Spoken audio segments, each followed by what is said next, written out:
விண்வெளியில ஒரு ஸ்ட்ரக்சர் ரொம்ப டிஃபரெண்ட்டா உருவாகுதுன்னா, அது ஒரு நட்சத்திர வெடிப்பும் ஒரு காரணமா இருக்கும். அதுக்கு ஒரு சரியான உதாரணம் கேட்டை நெபுலா. ஒரு நட்சத்திரம் வெடிச்சனால மனித கண் மாதிரி ஒரு மிகப்பெரிய ஒரு அம்சம் நம்மளுடைய வானத்துல தெரியும். ஆனா சில ஸ்ட்ரக்சர் சில நட்சத்திரங்களுடைய ஆக்டிவிட்டினால உருவாகுது. உதாரணத்துக்கு ஹார்ஸ் ஹெட் நெபுலா. நீங்க வானத்துல ஒரு குதிரையுடைய தலையை பார்த்த மாதிரியான ஒரு எண்ணத்த உண்டாக்குது. இது ஒரு இல்யூஷன். இந்த இல்யூஷனுக்கான காரணம் அந்த நெபுலாக்கு பின்னாடி இருக்கக்கூடிய பல நட்சத்திரங்களுடைய ஷாக் வேவ்ஸ். ஆனா நம்மளுடைய மிகப்பெரிய ஆச்சரியம் என்னன்னா, அந்த குதிரையுடைய தலை மட்டுமே கிட்டத்தட்ட 1 ஒளியாண்டுகள் நீளம் இருக்கும். அதாவது நம்ம சூரிய குடும்பம், ஒட்டுமொத்த சூரிய குடும்பத்துடைய எல்லைய 100 மடங்குக்கு மேல ஒண்ணு சேர்த்தாலே, அத நம்ம கம்ப்ளீட் பண்ண முடியாது. அங்க பல முக்கியமான இயற்பியல் விதிகள் கொஞ்சம் டிஃபரெண்ட்டா நடக்குது. இப்ப நீங்க இந்த வீடியோ மூலியமா ரொம்ப டிஃபரெண்ட்டான அந்த ஹார்ஸ்கெட் நெபுலாவ சுத்தி பார்க்க போறீங்க. அதுல என்னென்ன நடக்குதுன்றத நம்ம ரொம்ப ஆழமா இறங்கி பார்க்கலாம். நான் உங்க லோகபால கார்த்திகேயன். இது சேனித் ஆஃப் சயின்ஸ்.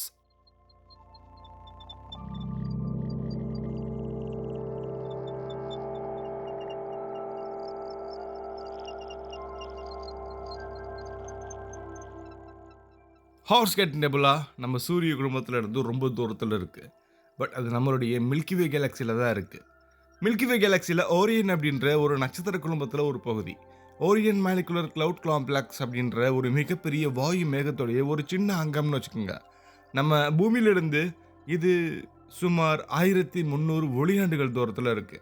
இது ஈஸியா சொல்லணும்னா, இப்ப நீங்க பூமியில இருந்துட்டு ஒரு லைட் பீம் வந்து ஒரு ஃபிராக்ஷன் ஆஃப் செகண்ட் மட்டும் ஆன் பண்ணிட்டு ஆஃப் பண்றீங்க. அப்ப அந்த டைம்ல வெளியான அந்த வெளிச்சம், அந்த நெபுலாக்கு போய் சேர்றதுக்கு கிட்டத்தட்ட 1300 ஆண்டுகள் ஆகும். இது ரொம்ப ரொம்ப அதிகம் தான். இப்ப நம்ம பார்க்குற இந்த வெளிச்சம் வந்து கிட்டத்தட்ட 1300 ஆண்டுகளுக்கு முன்னாடி அங்கிருந்து இங்க வந்த வெளிச்சம் அப்படிங்கிறது குறிப்பிடத்தக்கது. அப்ப நம்மளுடைய பூமியில சிவிலைசேஷன் எப்படி இருக்கும்னு நீங்க கொஞ்சம் யோசிச்சு பாருங்க. ஹார்ஸ்கெட் நெபுலா அப்படிங்கிறது உண்மையிலேயே அது ஒரு டார்க் நெபுலா. அதாவது அது தானா வெளிச்சத்த வெளிப்படுத்தக்கூடிய சக்தி அதுக்கு கிடையாது. அதுக்கு பின்னாடி இருக்கக்கூடிய ஒரு ரொம்ப சூடான, ரொம்ப வெளிச்சமான நட்சத்திரத்துடைய வெளிச்சத்த அது அப்சர்வ் பண்ணும். அல்லது அது தடுக்கும் அப்படின்னு நம்ம வச்சுக்கலாம். அந்த வெளிச்சத்துக்கு முன்னாடி அது ரொம்ப அழகா தெரியறனால அது நமக்கு கருப்பா தெரியுது. அது ரொம்ப டார்க்கா தெரியுது. இந்த ஷேடோ தான் குதிரையுடைய தலை வடிவத்துக்கு நம்ம கண்களுக்கு ஒரு இல்யூஷன் மாதிரி குடுக்குது. இது ஒரு ஆப்டிகல் இல்யூஷன்னு சொல்லலாம். ஆனா, அதுக்குள்ள நடக்கிற பிசிக்ஸ் ரொம்ப ரொம்ப தெளிவா நடக்குது.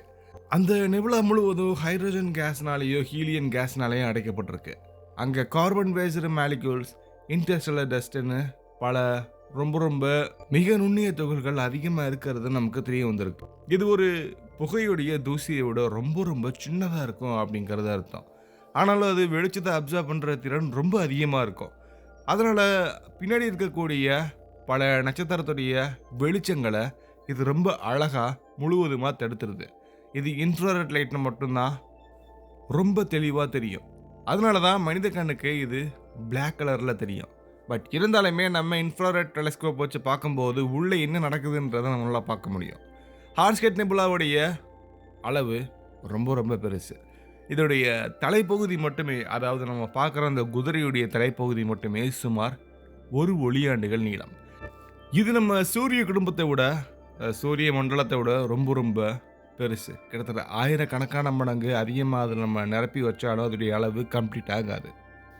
ஒருவேளை அந்த ஹார்ஸ்கெட் நெபுலாக்குள்ள நம்மளுடைய சூரிய குடும்பம் இருந்துச்சுன்னா, அது ஒரு சின்ன புள்ளி மாரி இருக்கும். ஒரு சின்ன துகள் மாரி தான் இருக்கும். ஏன்னா, அது அந்த அளவுக்கு மிகப்பெரிய பிரம்மாண்டமான ஒரு புகை மேகம்னு சொல்லலாம். இந்த நெபுலாவுடைய வெப்பம் ரொம்ப ரொம்ப கம்மி. இது 10 கெல்வின்ல இருந்து 50 கெல்வின் வரையும் தான் இருக்கும். அதாவது அப்சல்யூட் 0க்கு ரொம்ப பக்கமா இருக்கும். இது அந்த அளவுக்கு ரொம்ப கூலிங்கா இருக்கிறனால தான் நட்சத்திரங்கள் அத ரொம்ப அழகா வளர வைக்கும். ரொம்ப அழகா எவாலுவேட் ஆக்க வைக்கும். நம்ம நினைக்கலாம் இந்த ஹார்ஸ்கெட் நெபுலாவுடைய ஸ்ட்ரக்சர், இதோடைய வடிவமைப்பு நிலையா இருக்கும். நம்ம எப்ப வேணாலும் பார்க்கலாம் அப்படின்னு. பட் உண்மை அது கிடையாது. இதோடைய ஸ்ட்ரக்சர் நிலையானது கிடையாது. இது ஒரு டெம்பரவரி. இதுக்குள்ள இருக்கக்கூடிய வாயு, தூசி மெதுவா எக்ஸ்பேண்ட் ஆயிட்டே இருக்கு. அந்த எக்ஸ்பேன்ஷனுடைய வேகம் நம்ம ராக்கெட்டுடைய வேகம் இருக்குல்ல, அந்த மாதிரி இல்ல. இது செகண்டுக்கு சில கிலோமீட்டர் அளவுல தான் மாறும்.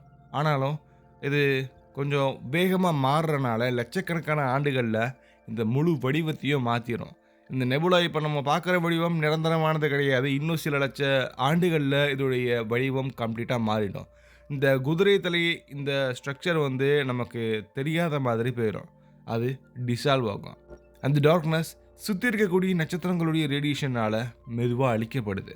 இந்த நெபுலா எத்தனை நட்சத்திரங்கள உருவாக்கக்கூடிய திறன் இருக்கு அப்படிங்கிற ஒரு மிகப்பெரிய கேள்வி இருக்கு.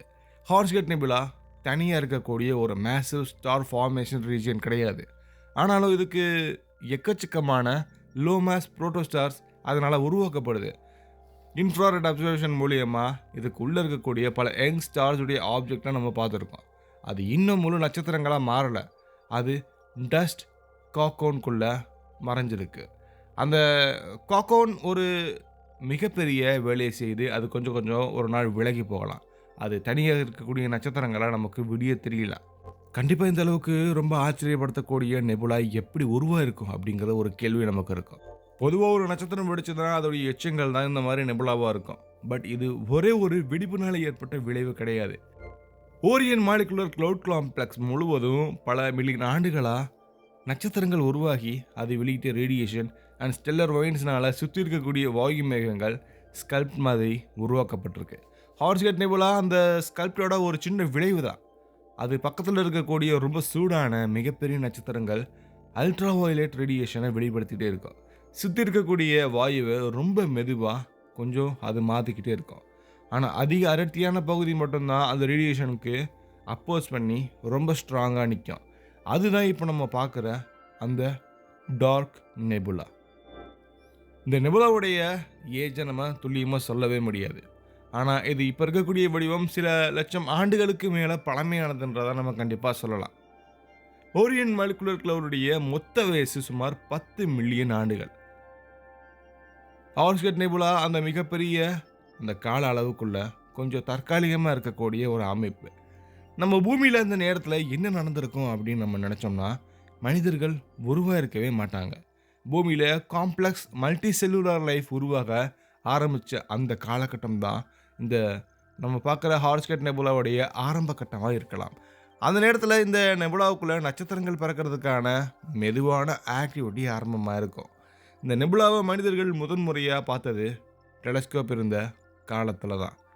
19ஆம் நூற்றாண்டுடைய கடைசியில் ஆஸ்ட்ரோனாமி வளர்ந்தபோது ஓரியன் அப்படின்ற ஒரு பகுதியில் எடுக்கப்பட்ட லாங் எக்ஸ்போசர் பிளேட்ஸில் இந்த கருப்பு வடிவம் நமக்கு தெளிவாக தெரிஞ்சுது. விசுவல் அப்சர்வேஷனில் இது ரொம்ப சிரமமாக இருந்திருக்கு. காரணம் இது வெளிச்சத்தை வெளிப்படுத்தக்கூடிய பொருள் கிடையாது. இது வெளிச்சத்தை அப்சர்வ் பண்ணக்கூடிய பொருள். ஃபோட்டோகிராஃபிக் பிளேட்டில் தான் இதோடைய உண்மையான ஸ்ட்ரக்சரை நமக்கு தெரிய வந்திருக்கு. நம்ம எப்போக்குமே இந்த ஹார்ஸ்கட் நெபுலாவை பார்க்குற விதம் அந்த பழைய புகைப்படங்களோட ஆயிரக்கணக்கான மடங்கு ரொம்ப தெளிவாக காட்டியிருக்கு. அதுக்கு ஒரு மிகப்பெரிய காரணம் space based telescopes, infrared detectors, radio observations, இது எல்லாமே ஒன்று சேர்த்து நமக்கு கொடுத்த அந்த டேட்டா தான். இந்த நெபுலாவுடைய உள்ளமைப்பு, அதாவது அதோடைய இன்டர்னல் ஸ்ட்ரக்சர் நம்ம கண்களுக்கு முன்னாடி ரொம்ப அழகாக காட்டப்பட்டது நம்மளுடைய டெக்னாலஜி தான். டஸ்டுடைய டென்சிட்டி கிரேடியன்ஸ், மேக்னெட்டிக் ஃபீல்டுடைய சப்டல் இன்ஃப்ளூயன்சஸ், கேஸுடைய ஸ்லோவான மோஷன், இது எல்லாமே மெஷர் பண்ணுறதுக்கு நமக்கு திறமைகள் உருவாயிருக்கு. இப்போ ஒரு சின்ன கற்பனை, இப்போதைக்கு நம்ம பூமியில் இருக்கக்கூடிய ரொம்ப வேகமான ஸ்பேஸ் கிராஃப்ட் மூலியமாக அந்த ஹார்ஸ்கட் நெபுலாவுக்கு நம்ம விசிட் பண்ணணும் அப்படின்னு நீங்கள் நினச்சிங்கன்னா, நம்ம ஸ்பேஸ் கிராஃப்ட் வந்து இப்போதைக்கு ஒளியுடைய வேகத்தோட பல மடங்கு ரொம்ப கம்மியாக தான் போயிட்டுருக்கு. ஸோ செகண்டுக்கு 10 கிலோமீட்டர் அப்படின்ற ஒரு வேகம் எடுத்தால் அந்த வேகத்தில் 1300 ஆண்டுகள் பயணம் செய்ய மனிதனுக்கு பல லட்சக்கணக்கான ஆண்டுகள் தேவைப்படலாம். அதாவது மனித உயிர் எல்லைக்குள்ள அந்த பயணம் சாத்தியமே கிடையாது. ஹார்ஸ்கட் நெபுலா நம்ம கண்களுக்கு மட்டுமே விஞ்ஞானம் நமக்கு காட்டப்படக்கூடிய ஒரு ஷோ கேஸ். இந்த நெபுலாவுக்குள்ளே நம்ம போனோம்னா என்ன ஆகும் அப்படிங்கிற ஒரு கேள்வி இருக்கலாம். இது ஒரு ஒட்டுமொத்தமாக ஒரு மேகம் மாதிரி தான் இருக்கும். அங்கே இருக்கக்கூடிய வாயுடைய டென்சிட்டி நமக்கு ரொம்ப கம்மியாக இருக்கும். பூமியில் வேக்யூமை விட ரொம்ப ரொம்ப ஸ்பேர்ஸ் அதிகமாக இருக்கும். ஆனாலும் அந்த சின்ன டென்சிட்டி கூட வெளிச்சத்தை தடுக்க போதுமான ஒரு அளவு. அங்கே நிற்கிறதுனா நம்மளை சுற்றி ஆல்மோஸ்ட் ஒன்றுமே இல்லை அப்படின்னு தான் நினைக்கணும். ஆனாலும் ஆல்மோஸ்ட் நத்திங் அப்படின்ற ஒரு விஷயம் கிடையாது. ஏன்னா அது நட்சத்திரத்தை உருவாக்கக்கூடிய ரா மெட்டீரியல்ஸ். ஹார்ஸ்கெட் நெபுலாவுடைய ஃபியூச்சர் ரொம்ப ரொம்ப வித்தியாசமானது. இது ஒரு சூப்பர்னோவாவா வெடிக்காது. இது ஒரு சூப்பர் மேசிவ் ஸ்டாராகவும் மாறாது. இது மெதுவா பக்கத்துல இருக்கக்கூடிய நட்சத்திரங்களுடைய ரேடியேஷனால எரோஷன் ஆகி டிசால்வ் ஆகும். அந்த டிசால்வேஷன்ல இருந்து வெளியே வரக்கூடிய வாயு மறுபடியும் ஓரியன் மாலிகுலர் கிளவுட்குள்ள கலந்து அது ஒரு புதிய நட்சத்திரம் உருவாக்குறதுக்கான ஒரு ரா மெட்டீரியல்ஸா மாறலாம். விண்வெளியை பொறுத்தளவுக்கு எந்த பொருளும் லாஸ் கிடையாது. அதாவது வீணா போகக்கூடிய விஷயம் கிடையாது. அது வடிவங்களா மாத்திக்கிட்டே இருக்கும். நம்ம இப்ப பார்க்குற ஹார்ஸ்கெட் நெபுலாவ ஒரு காஸ்மிக் கோஇன்சிடென்ஸா நம்ம பார்க்கணும். இதே நெபுலாவ 5 மில்லியன் ஆண்டுகளுக்கு முன்னாடி பார்த்திருந்தா இந்த வடிவம் இருந்திருக்காது. 5 மில்லியன் ஆண்டுகளுக்கு நம்ம பின்னாடி பார்க்கணும் அப்படின்னா, இந்த குதிரை தலை இருக்கவே இருக்காது. இந்த ஷேடோ, இந்த அமைதியான வடிவம், இந்த பேலன்ஸ் இது எல்லாமே ஒரு குறிப்பிட்ட காலத்துக்கு மட்டும் தான் ஒரு சிக்னேச்சர் மாரி இருக்கும். நம்ம பூமியில நம்ம வாழ்க்கை ரொம்ப வேகமா ஓடிக்கிட்டே இருக்கும்போது, ஹார்ஸ்கெட் நெபுலா மெதுவா அத பார்த்துக்கிட்டு இருக்கும். ஒரு வினாடி கூட அவசரம் இல்லாம, அந்த மெதுவான ரிதம்ல தான் நட்சத்திரங்கள் உருவாகிட்டு இருக்கும். அந்த ரிதம்ல தான் பிரபஞ்சம் அதனுடைய ஓன் ஸ்ட்ரக்சரை கிரியேட் பண்ணிக்கிட்டே இருக்கும். வானத்துல பல ஸ்ட்ரக்சர்ஸ் இருக்கு.